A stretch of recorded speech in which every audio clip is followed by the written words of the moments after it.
नमस्कार मित्रांनो, स्वागत आहे तुमचं आपल्या यूट्यूब चॅनलवरती। जर आपल्या चॅनलला आपण सबस्क्राईब केलं नसेल तर नक्कीच सबस्क्राईब करा आणि बाजूचं बेल आयकॉन नक्कीच दाबा, जेणेकरून नोटिफिकेशन लवकरात लवकर तुमच्यापर्यंत पोहोचतील। नमस्कार मित्रांनो, स्वागत आहे तुमचं आणखीन एका भन्नाट व्हिडिओमध्ये।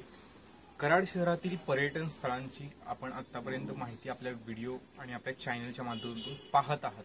अशाच एका पर्यटन स्थळी आज आपण जाणार आहोत। हे पण एक जागृत देवस्थान आहे।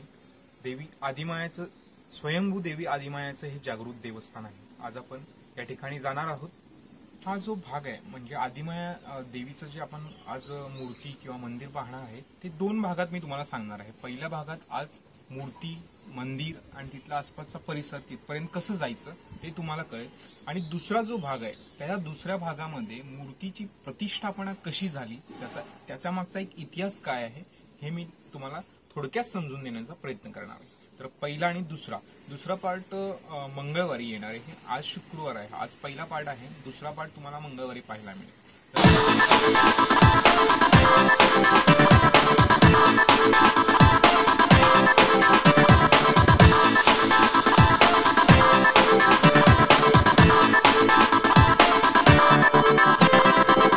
मित्रांनो, आपण आदिमाया मंदिरापासून काहीच अंतरावरती आहे। इथे तुम्हाला आझाद चौकातून जसं तुम्ही आतल्या साईडला येता म्हणजे आदिमाया देवीच्या मंदिराकडे, तर तुम्हाला असा एक आदिमाया भोई गल्लीचा एक बोर्ड दिसेल।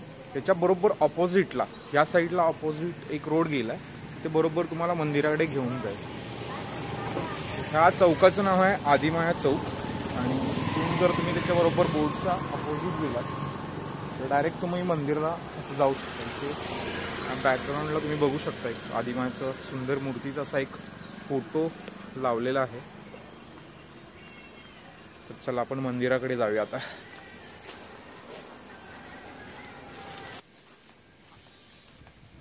मित्रांनो, फायनली आपण पोचलेलो आहे आदिमायाचं जे मंदिर आहे, आदिमाया दुर्गादेवीचं, त्या मंदिराच्या आवारात पोचलेलो आहे। आता तुम्ही प्रत्यक्षात बघून घ्या मंदिराचा ओव्हरऑल कसं स्ट्रक्चर आहे आणि ओव्हरऑल त्यांची बांधणी कशी केलेली आहे, म्हणजे जीर्णोद्धारानंतर ओव्हरऑल त्यांची बांधणी कशी केलेली आहे ते तुमच्या आपल्या कॅमेऱ्याच्या माध्यमातून बघून घ्या।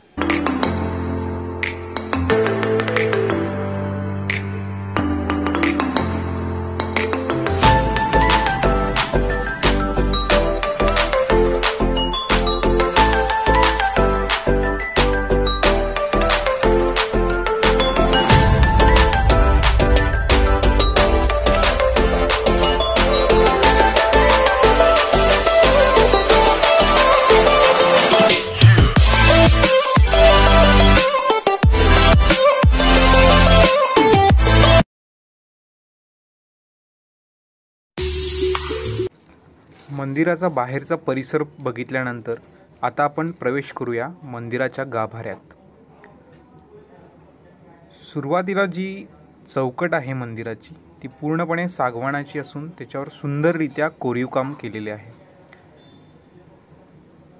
चौकट असेल, चौकटीचे दरवाजे असतील, सगळ्यावरतीच सुंदर असं कोरीव काम केलेलं आहे। हा पाहताय तुम्ही आता दरवाजा आहे, त्या दरवाजावरती पण अतिशय देखणं असं कलाकृती काढण्यात आलेल्या आहेत।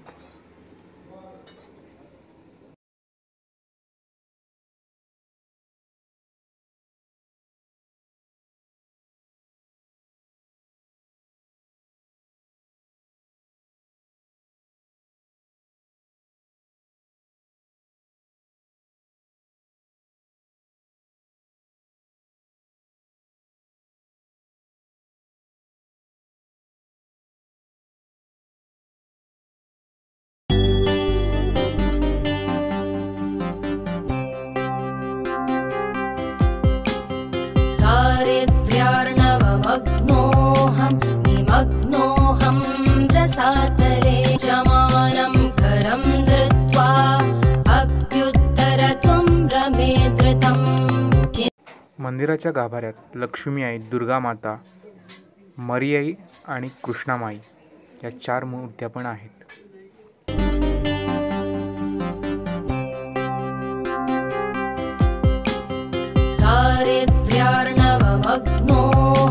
निमग्नोऽहं रसातले जमानं करं धृत्वा अप्युत्तरत्वं रमे धृतम् किं लक्ष्मी बहुनोक्तेन जल्पितं च पुनः पुनः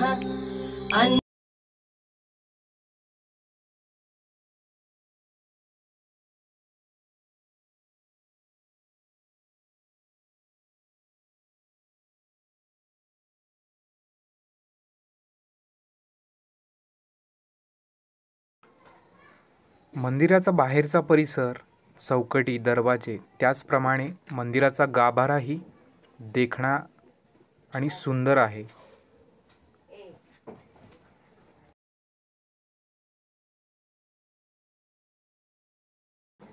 ज्याप्रमाणे सागवानाचं नक्षीकाम दरवाजा आणि चौकटीवरती आहे, तसंच सागवानाचं काम तुम्हाला गाभारातील वरच्या भागात बघायला मिळेल.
निमग्नोऽहं रसातले जमानं करं धृत्वा अप्युत्तरत्वं रमे धृतम् किं लक्ष्मी बहुनोक्तेन जल्पितं च पुनः पुनः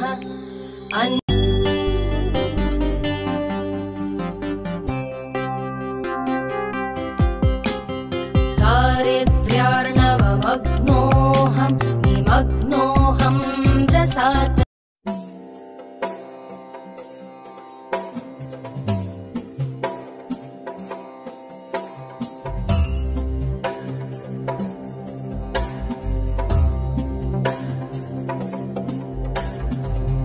गिरिनन्दिनि नन्दितमेदिनि विश्वविनोदिनि नन्दनुते गिरिवरविन्द्यशिरोदिनि वासिनि विष्णुविलासिनि जिष्णुनुते भगवति हेशितिकण्ठकुटुम्बिनि भूरि कुटुम्बिनि भूरि कृते जय जय हे महिषासुरमर्दिनि रम्यकपर्दिनि शैलसुते सुरवरवर्षिणि दूर्धरधर्षिणि दूर्मुखमर्षिणि हर्षरते. हा व्हिडिओ जर तुम्हाला आवडला तर आपलं चॅनल नक्की सबस्क्राईब करा. बाजूचं बेल आयकॉन दाबताना तिकडे ऑल या बटनावरती क्लिक करा, जेणेकरून सगळ्यात पहिल्यांदा पुढच्या व्हिडिओचं नोटिफिकेशन तुमच्यापर्यंत पोहोचेल. धन्यवाद.